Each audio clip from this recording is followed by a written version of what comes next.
Muy bien, queridos, estamos esta noche aquí, reunidos para estudiar la palabra de Dios. Yo sé que hay miles de personas mirando todo esto a través de la televisión. Aquí en el auditorio tenemos un pequeño grupo de personas. Vamos a abrir la palabra de Dios porque es de la palabra de Dios que viene la vida.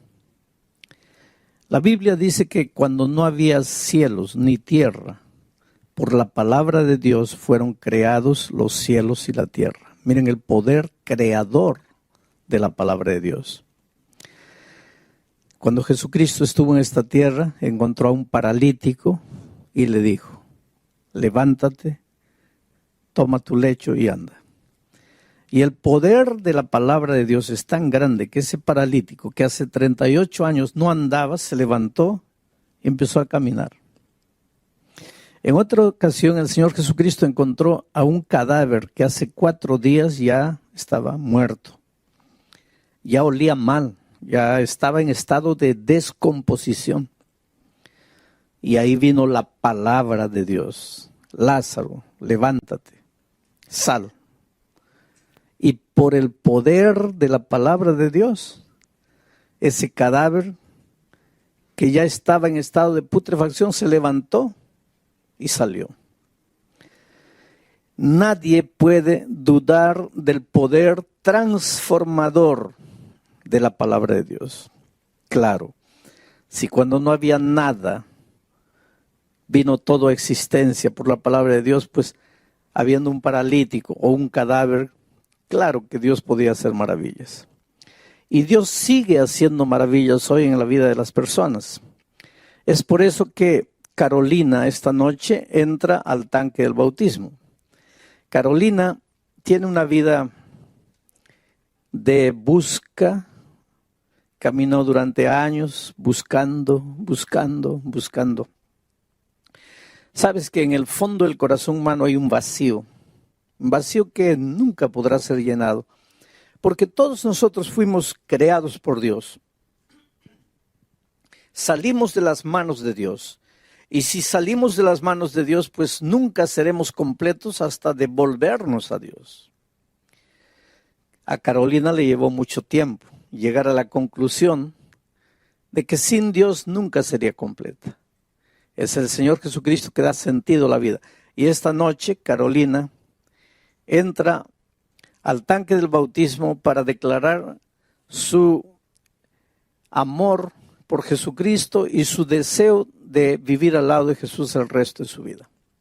Carolina, porque has reconocido que necesitas de Jesús, te has arrepentido de tus pecados pasados, quieres empezar una nueva vida, quieres ser fiel al Señor Jesucristo hasta el fin de tus días, para dar testimonio público de todo eso, el pastor Romero, como ministro del Evangelio, por mandato bíblico, te bautiza en nombre del Padre, del Hijo y del Espíritu Santo. Amén. Ahora Carolina resucita a una nueva vida, resucita a una nueva experiencia. Y yo quisiera que las cámaras enfocasen los ojos de Carolina. Hay un brillo especial, es el brillo de la liberación. El fardo de la culpa desapareció, acabó. Las cosas viejas pasaron, y aquí todo es hecho de nuevo. Bueno, entonces ahora vamos a concentrarnos en el estudio de la palabra de Dios. ¿Sabes que la enfermedad de nuestro siglo es el sentimiento de soledad? El sentimiento de soledad lleva a mucha gente al suicidio. Mucha gente se pregunta: ¿para qué estoy en este mundo? ¿Para qué vine? ¿Para qué nací? ¿Qué hago aquí? Nada me da resultado, todo me sale mal. El otro día una señora en Estados Unidos me decía: pastor, si alguien puede acusarme a mí, puede acusarme de cualquier cosa, menos de ser ociosa, porque yo trabajo, Me levanto a las 4 de la mañana. Trabajo en 2 empleos. Vuelvo a las 10 de la noche.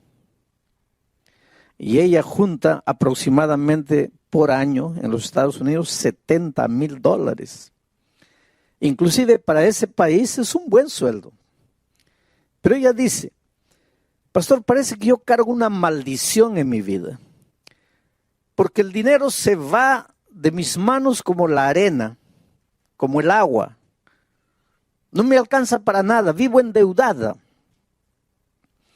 Bueno, el problema de esa mujer era financiero.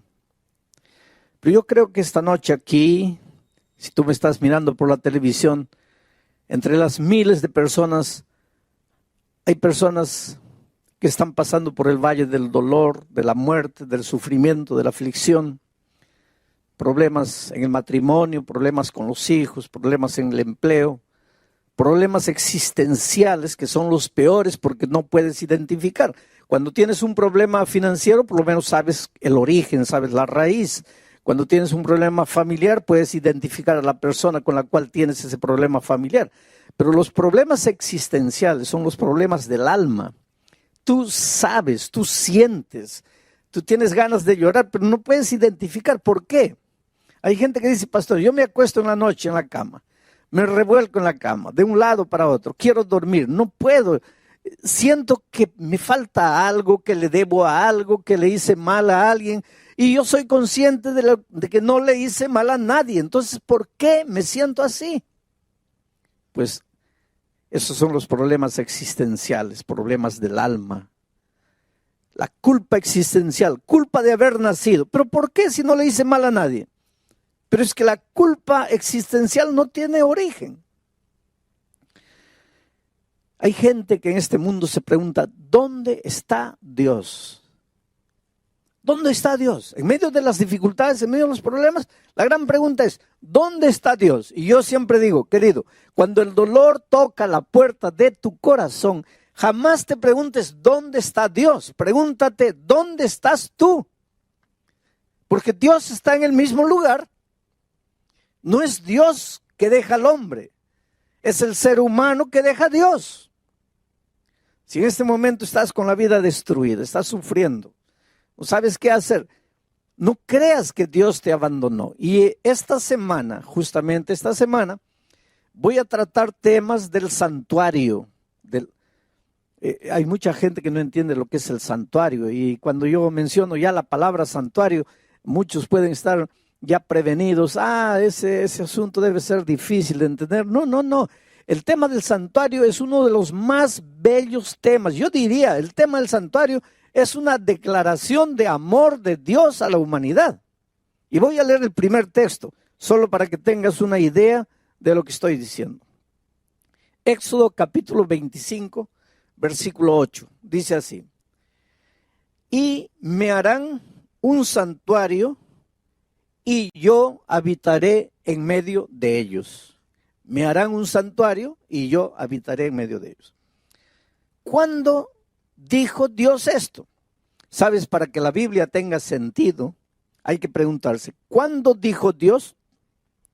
¿A quién dijo Dios? ¿Y por qué dijo Dios?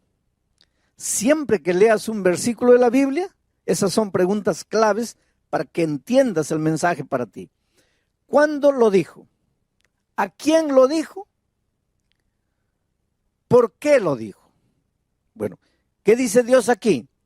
Me harán un santuario y yo habitaré en medio de ellos. ¿Cuándo lo dijo? Cuando Israel estaba en el desierto. No había agua, no había comida, el enemigo estaba allá atrás. Un futuro incierto, aunque existía la promesa de que estaban caminando hacia la tierra de la libertad, pues el desierto es tierra de escorpiones, el desierto es tierra de alimañas, de lobos, de chacales, calor de día, frío de noche, soledad, oscuridad. Y el pueblo de Dios muchas veces se preguntaba, ¿pero qué hacemos aquí? ¿Para dónde estamos yendo?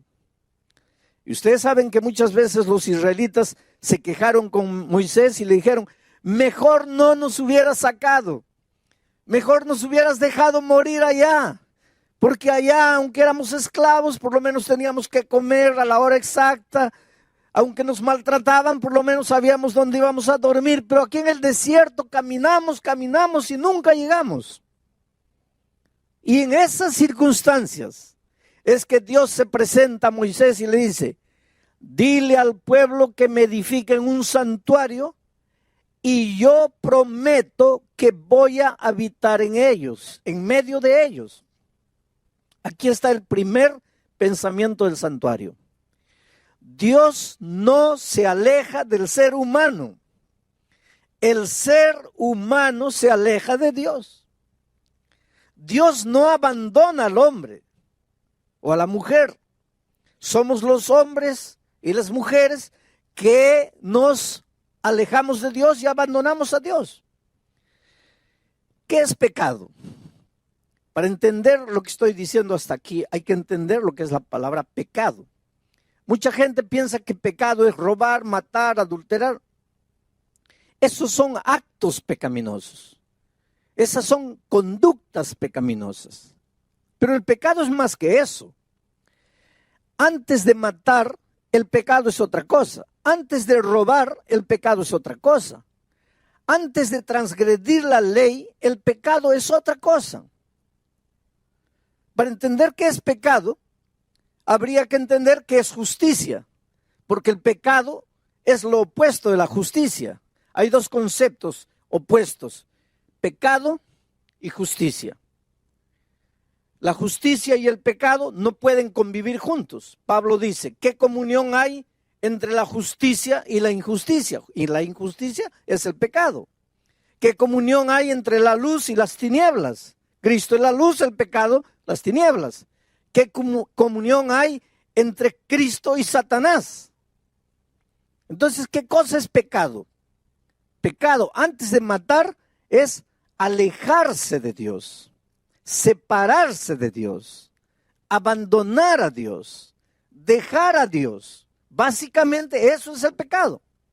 Ahora, la persona que abandona a Dios acaba pecando, acaba practicando el pecado, el acto pecaminoso, acaba matando, robando, haciendo miseria. Pero esto de robar y matar ya es la consecuencia de haber abandonado a Dios. Porque si tú estuvieras en comunión con Dios, jamás matarías, jamás robarías, jamás practicarías la injusticia, porque al estar en comunión con Dios, estás en comunión con la justicia. Entonces, el pecado básicamente es apartarnos de Dios. Lo más triste, lo más terrible que el pecado hace en la vida no es que nos mandan a la cárcel por haber matado. Lo peor del pecado es que nos separa de Dios. Y al separarnos de Dios, pues ya crea el vacío dentro del corazón, porque si salimos de las manos de Dios, jamás seremos felices hasta devolvernos a Dios. Desde que Adán y Eva, miren, Adán y Eva, antes de tomar el fruto, ¿qué hicieron? Se apartaron de Dios, dejaron a Dios, vivieron solos y finalmente se acercaron del árbol y tocaron el fruto. Pero ese tocar el fruto ya fue la consecuencia, ya fue el resultado de haberse apartado de Dios. Ahora, ¿qué cosa es el ser humano en medio de la inmensidad del universo? Un granito de arena.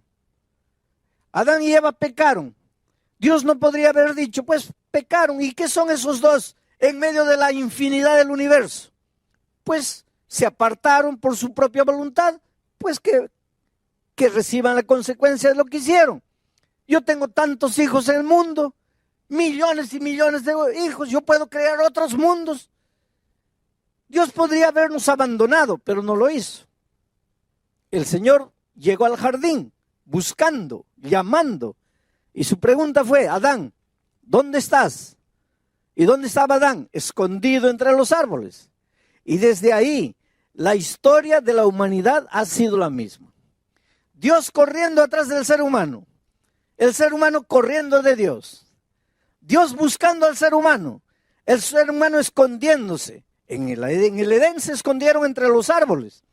Hoy día hay gente que se esconde en el trabajo. No tengo tiempo para nada. No tienen tiempo para la familia, no tienen tiempo para Dios. Están tan ocupados en el trabajo, escondidos en el trabajo.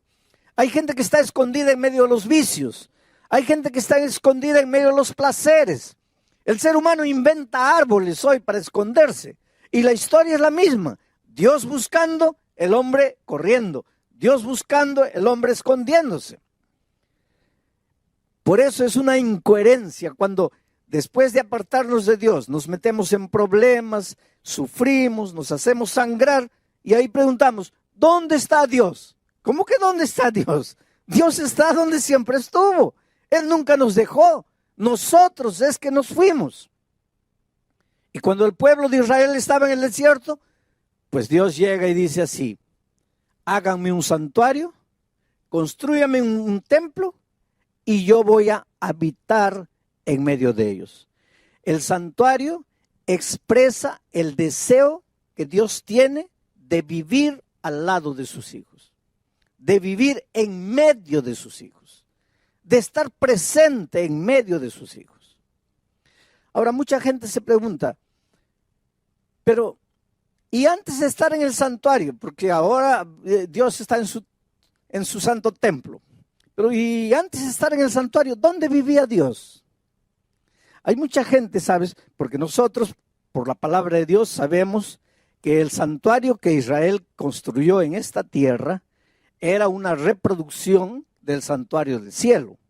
Quiere decir, Dios le mostró a Moisés el santuario del cielo. Él vio el santuario, vio las medidas, vio la forma, recibió todo de Dios y fue a los artesanos de Israel y les dijo, mira, Dios me ha mostrado esto, me ha dado las medidas, vamos a construir el santuario y Dios ha prometido que va a vivir en medio de nosotros. Pero hay muchos cristianos inclusive que no creen que hay un santuario en el cielo. No creen. Ellos piensan, muchos cristianos, muchos estudiosos de la Biblia, dicen que en el cielo no hay santuario, que Dios no necesita un santuario para poder vivir.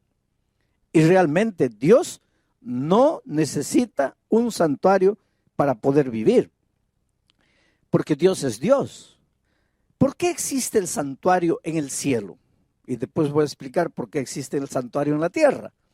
¿Por qué existe el santuario en el cielo? Mira, Dios es infinito, no está limitado al tiempo ni al espacio. Pero el ser humano es finito y está limitado al tiempo y al espacio. ¿Cómo es que un Dios infinito, que no está limitado al tiempo y al espacio, podría vivir en comunión con un ser finito, limitado al tiempo y al espacio? ¿Cómo podrías juntar esas dos cosas? Pero ¿qué es lo que Dios quiere? Vivir con sus hijos. Pero Él es infinito. Él no está limitado ni al tiempo ni al espacio. Y el ser humano, sus hijos amados, sí están. Entonces Dios, en medio del universo, en medio del cielo, estableció un lugar físico, un santuario. ¿Para qué?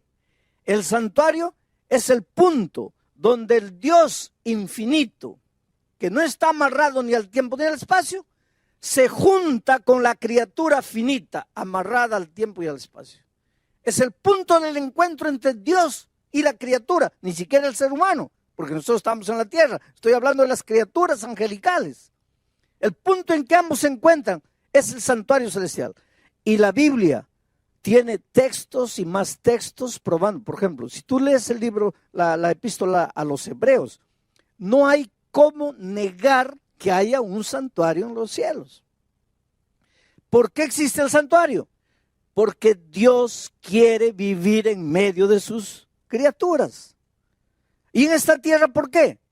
Porque también Dios quiere vivir en medio de sus hijos. Por eso le pidió a Israel que construyera un santuario.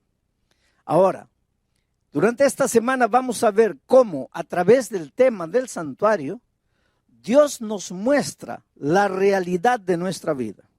Yo te digo, por ejemplo, estás sin empleo. Por más que buscas el empleo, no lo encuentras. Cuanto más fiel quieres hacer a Dios, parece que menos empleo encuentras. ¿Por qué sucede eso? La explicación está en el santuario. Tienes un hijo, lo educas con amor, con cariño. Cuando es pequeñito le compras libros, le compras música cristiana. Antes de dormir le cuentas historias, haces la oración, lo haces dormir. Y cuando llega joven se va de la iglesia y no quiere saber nada. ¿Por qué sucede eso?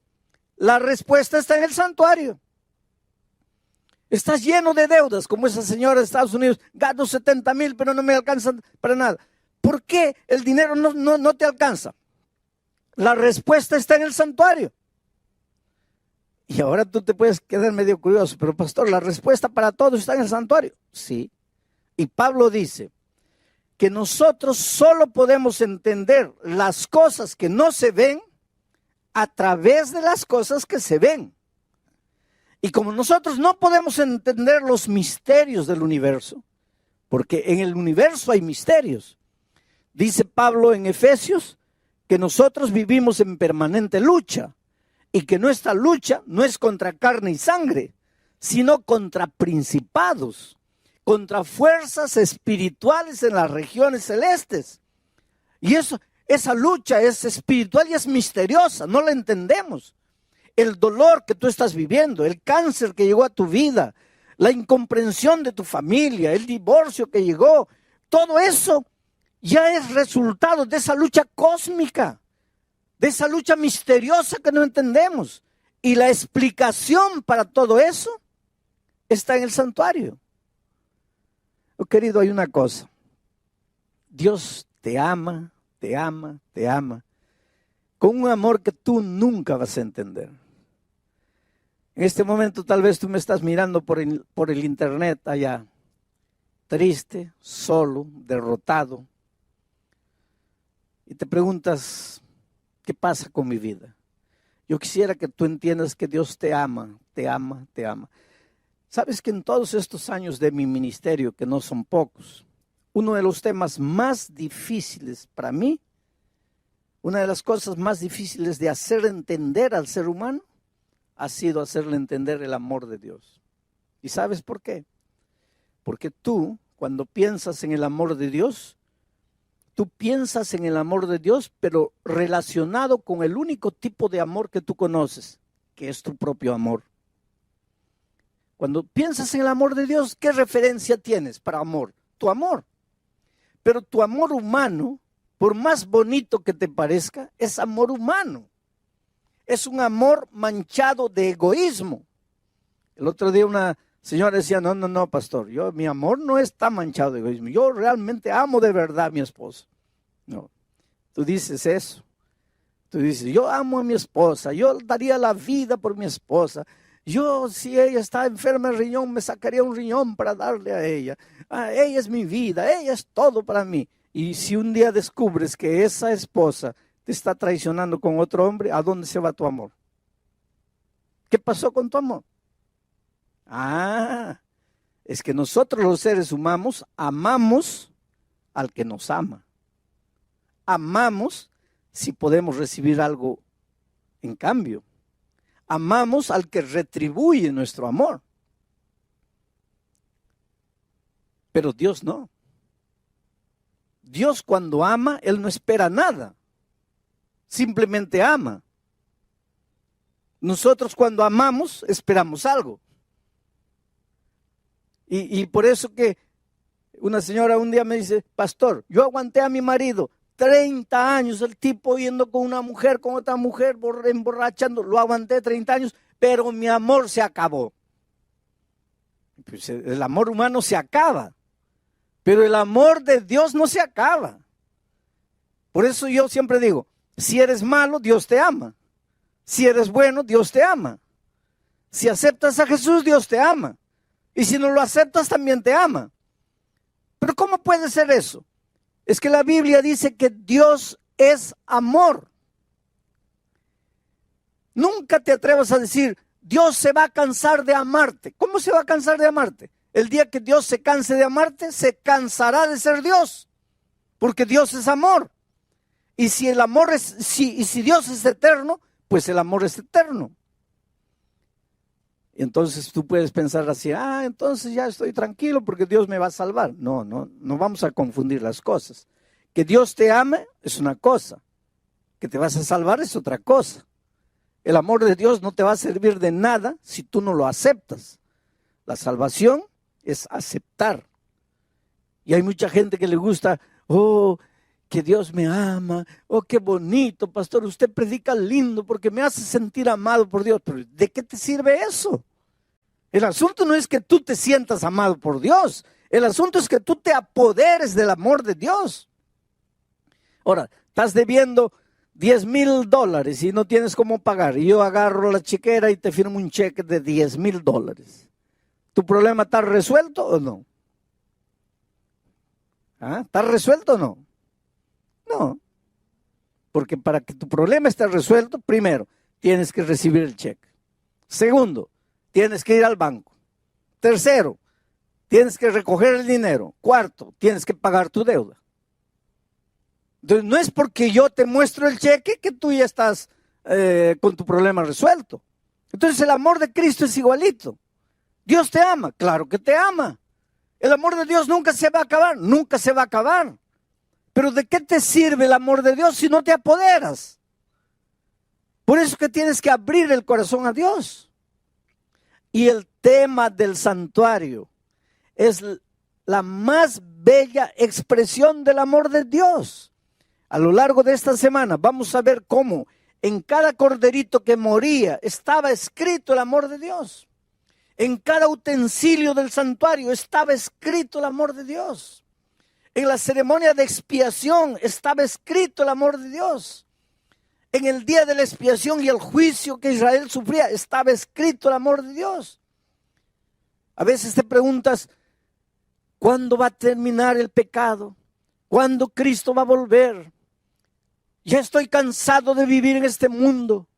Ya quiero que Jesús venga. Y todo eso está descrito en el tema del santuario.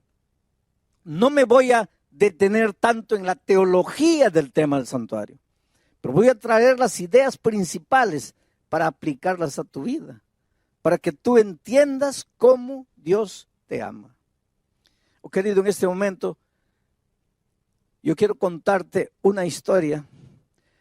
Yo siempre termino mis mensajes contando una historia por un simple motivo. Todo lo que te hablé está documentado en la palabra de Dios. Pero a veces hay personas que piensan, ¿pero será que eso funciona? Entonces yo cuento historias para que las personas vean que funciona. La palabra de Dios dice que funciona. Ahora, cuando tú ves una historia, escuchas una historia, ves que funciona. Y si funcionó en la vida de Pedro, puede funcionar en tu vida también.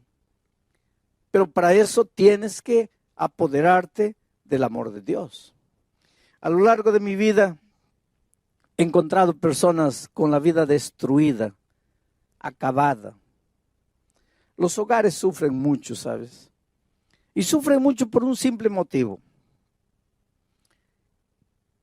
Un hogar está formado básicamente por un hombre y una mujer. Ahí ya comienzan los problemas. ¿Y sabes por qué? Porque el hombre tiene cabeza de hombre y la mujer tiene cabeza de mujer. Cuidado, hay hombres que quieren tener cabeza de mujer y ahí se meten en problemas. Y mujeres que quieren tener cabeza de hombre. No, el hombre es hombre y tiene que ser hombre. Y actuar como hombre, vestirse como hombre y portarse como hombre. Y la mujer igual, como mujer. Pensar como mujer, sentir como mujer, vivir como mujer, actuar como mujer. Solo que cabeza de hombre es cabeza de hombre y cabeza de mujer es cabeza de mujer. No estoy hablando de inteligencia, porque ambos son inteligentes. Y en algunas ocasiones el hombre puede ser más o la mujer puede ser más, eso no es problema. Tanto así que mujeres pueden ser presidentes de grandes naciones y sin problema. Mujeres pueden ser presidentes de grandes empresas y no hay problema. Yo no estoy hablando de ese tipo de diferencia. Pero que mujer piensa como mujer, piensa porque es mujer. Y el hombre piensa como hombre porque es hombre. Por eso yo siempre digo que la mujer no fue creada para ser entendida por los hombres. No trates de entender. Mira, si tú eres esposo, no trates de entender a tu esposa, que te vas a volver loco. Las mujeres no fueron entendidas, no fueron creadas para ser entendidas, fueron creadas para ser amadas. Ama a tu esposa. No trates de entenderla porque vas a enloquecer. Ahora, es posible dos cabezas diferentes vivir 40 años en un clima de amor, de comprensión, de entendimiento. Sí, es posible. Es posible. Yo estoy casado casi 50 años con la misma mujer. Entonces es posible. ¿Hay diferencias? Claro que hay diferencias. Ahí entra el evangelio. Ahora, ¿por qué estoy haciendo todo eso? Porque yo encuentro parejas destruidas, acabadas. ¿Cómo el tema del santuario podría ayudar a una pareja destruida? En México, un hombre golpeaba a la esposa, la maltrataba, especialmente cuando bebía. Y el problema era que bebía todos los días. Entonces todos los días la maltrataba. Cuando le pasaba la borrachera, ahí pedía perdón, ay, discúlpame, yo te amo, yo no quiero hacerte nada. Pero al día siguiente la volvía a golpear y la volvía a maltratar. Y a veces la maltrataba feo, que la mandaba al hospital a la pobre. Y entonces un día, y él la amenazaba, porque ella un día le dijo así, mira, un día vas a llegar aquí, no me vas a encontrar. Y él le dijo, mira, si un día llego aquí y no te encuentro, yo te persigo. Yo te busco por el mundo entero y te encuentro. Pero si te encuentro es solo para matarte, entonces ni te atrevas a salir de aquí. Pero un día la golpeó tanto que la pobre comenzó a pensar y llegó a la siguiente conclusión. Si me quedo aquí, me va a matar. Y si me voy, él dice que me encuentra y me mata. Solo que si me voy, queda la posibilidad de que nunca me encuentre. Pero si me quedo aquí, me va a matar. Entonces me voy. Y un día cuando él se fue a trabajar, pues ella salió de México, atravesó el río y se metió al desierto. Y caminó días y días ahí, no tenía documentos, atravesó el río, se fue. Solo tenía la dirección de unos primos que vivían en Los Ángeles. Cuando llegó ya estaba en Estados Unidos, llegó a un puesto telefónico, agarró el teléfono, llamó a los primos. Y el primo le atendió, hola, ¿dónde estás? Estoy aquí en Estados Unidos. ¿Pero cómo? Sí, y le contó, me escapé porque mi marido me iba a matar allá, me escapé, estoy aquí, no sé, estoy perdido, no sé a dónde ir, no sé dónde estoy.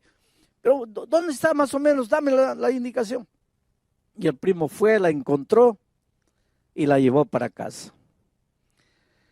Solo que la familia del primo había conocido el evangelio. En México no, pero llegando a California había conocido el evangelio. Entonces todos estudiaban la Biblia, cantaban en las mañanas antes de salir a trabajar, todos se reunían, hacían el culto. Y ahora esta prima que había llegado de México también participaba, solo que ella no quería saber nada con la Biblia. Porque sabes que hay gente que dice, no, yo no quiero estudiar la Biblia. ¿Y por qué no? Es que no quiero cambiar de religión. Hay gente que piensa que hay que estudiar la Biblia para cambiar de religión. Hay gente que piensa que el bautismo es cambiar de religión. Querido, la Biblia no tiene nada con cambiar de religión. La Biblia tiene que ver con cambiar de vida, no con cambiar de religión. Y esta señora pues no quería saber nada de la Biblia y la familia le decía, pero ven, participa con nosotros del culto. No, por favor, yo sé que estoy aquí hospedada en la casa de ustedes, yo sé que por cortesía debería estar, pero no me gustan esas cosas de religión, yo no quiero. Estaba llegando una campaña de evangelismo, yo iba a predicar desde Nueva York vía satélite para todos los Estados Unidos. Y ya estaban anunciando en todas las iglesias, en Los Ángeles iban a recibir la señal de Nueva York. Y entonces el primo le dice, mira prima, ya está bien, vamos a respetar, tú no quieres estudiar la Biblia, no quieres cantar, hacer el culto con nosotros, vamos a respetar. Pero con una condición. Hay un pastor que va a predicar por televisión desde Nueva York. Tú vas solo una noche, nada más. Y ya no vas más. Y ya nosotros no te vamos a molestar con esto de la Biblia. Y ella, para sacarse de encima el compromiso, dijo, está bien, solo una noche. Y fue la primera noche. Y yo comencé a predicar en Nueva York y allá en California, ella escuchó la palabra de Dios. Solo, querido, cuando tú escuchas la palabra de Dios, y ese es un asunto interesante, cuando tú escuchas la palabra de Dios, te das cuenta que la palabra de Dios no es un asunto de teoría. La palabra de Dios no es un asunto de normas, de reglamentos, de leyes. La palabra de Dios es una carta de amor que Dios te escribe, porque Dios te ama, Dios quiere ayudarte, Dios no está feliz con la vida que estás viviendo. Y ella entendió eso. Y se fue, terminó, volvieron a la casa. A la noche siguiente, pues el primo ya no le dijo nada, porque le había prometido solo una vez. Y los primos estaban preparándose para ir a la iglesia y ella también se preparó todo. Y cuando ellos estaban saliendo para el carro, ella también fue. Y el primo le dijo, pero mira, nuestro compromiso era solo una vez. No, pero me gustó, voy a la segunda vez. Y vino la segunda vez y vino la tercera vez, porque, querido, a veces dices, no, yo no quiero escuchar. Y te invita un amigo, te invita un vecino, no me hables, pero es que no conoces la palabra de Dios. Porque el día que conozcas la palabra de Dios te va a gustar, porque vas a encontrar en la Biblia las respuestas para los dramas que estás viviendo. Y eso es lo que sucedió con esa señora. Fue la segunda vez, fue la tercera vez, fue la cuarta vez. El viernes en la noche yo prediqué sobre la resurrección de Lázaro. Y dije cómo Jesucristo llegó a la tumba de Lázaro, un hombre que estaba podrido ya, un cadáver, ya no había esperanza de vida. Y cuando Jesús dijo, levántate, sal, ese cadáver resucitó y salió. Y hice una pregunta. Si Jesús pudo resucitar a un cadáver que estaba oliendo mal, ¿cómo no puede resucitar tu matrimonio, que ya está destruido? Desde el punto de vista humano está todo acabado, ya no hay solución. Pero Jesús puede resucitarlo. Pero no puede hacer nada por ti si tú no te entregas, si tú no vienes. Y la señora se levantó y fue adelante y le entregó la vida a Cristo.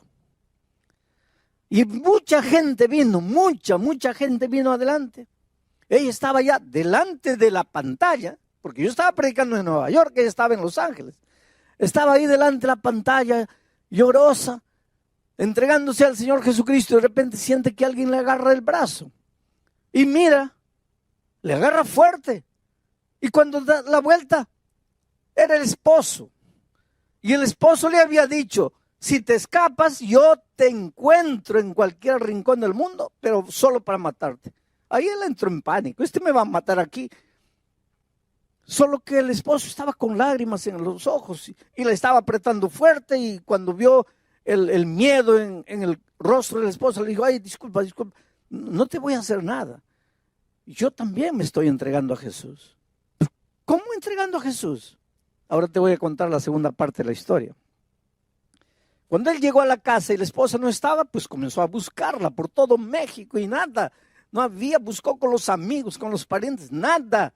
Y encontró la dirección de los primos de ella en California. Entonces también se lanzó al río, cruzó el río, caminó por el desierto, llegó a California, tenía la dirección. Y comenzó a espiar ahí de lejos, porque decía así, si está aquí va a salir, en algún momento va a salir. Y efectivamente un día la vio salir, pero acompañada de los primos. Y él quería, yo quiero que esté sola para matarla. Yo la mato y me voy a México y nadie me encuentra. Y estaba ahí persiguiéndola durante días y días. Y una de esas noches ella salió para la iglesia con los primos y él fue atrás. Y entró a la iglesia y se sentó ahí atrás. Y el Espíritu de Dios lo tocó. Oh, querido, tú puedes decir, nunca me voy a entregar, porque tú no conoces el poder de Dios. El poder de Dios tocó el corazón de ese hombre. Y ese hombre lloró la primera noche, y lloró la segunda noche, y lloró la tercera noche. Y la última noche, cuando vio a su esposa yendo adelante, cuando yo dije, si Dios pudo resucitar un cadáver que ya estaba podrido, no puede resucitar tu matrimonio. Él se levantó y fue adelante y le entregó la vida a Cristo. Yo conocí a esta pareja un año después. ¿Por qué Jesús puede romper el poder del pecado? ¿Por qué Jesús puede restaurar un matrimonio? La respuesta está en el tema del santuario. Allí en el santuario encontramos la explicación del poder de Dios y lo que por amor a la humanidad Dios hizo. Por eso, querido, la Biblia dice, hoy es el día de buena nueva. Hoy es el día de salvación. Por eso la Biblia dice, si oyeres hoy su voz, no endurezcáis vuestro corazón. Te digo una cosa, ¿hace cuánto tiempo Dios te está llamando? Y tú corres y te escondes.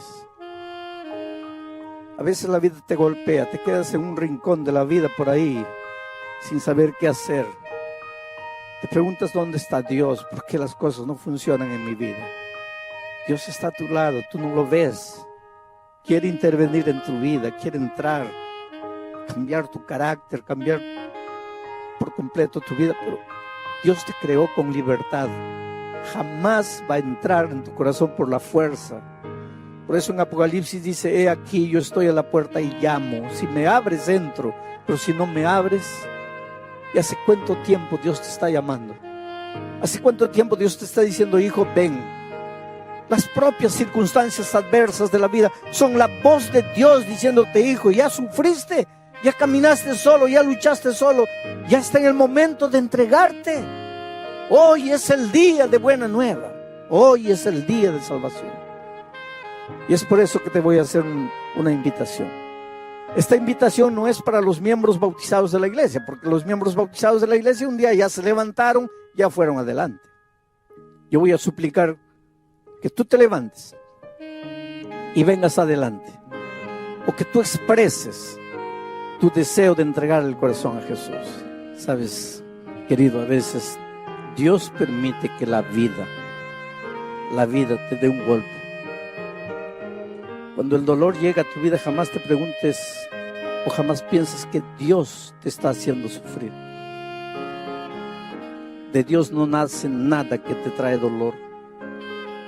Pero Dios permite que la vida te dé un golpe tan grande que literalmente no sabes qué hacer ni para dónde ir. Pero en esas horas la mano maravillosa de Dios se extiende en tu dirección y te llama. Agárrate de esa mano. Es la mano salvadora. Abre tu corazón al Señor. Entrégale tu vida.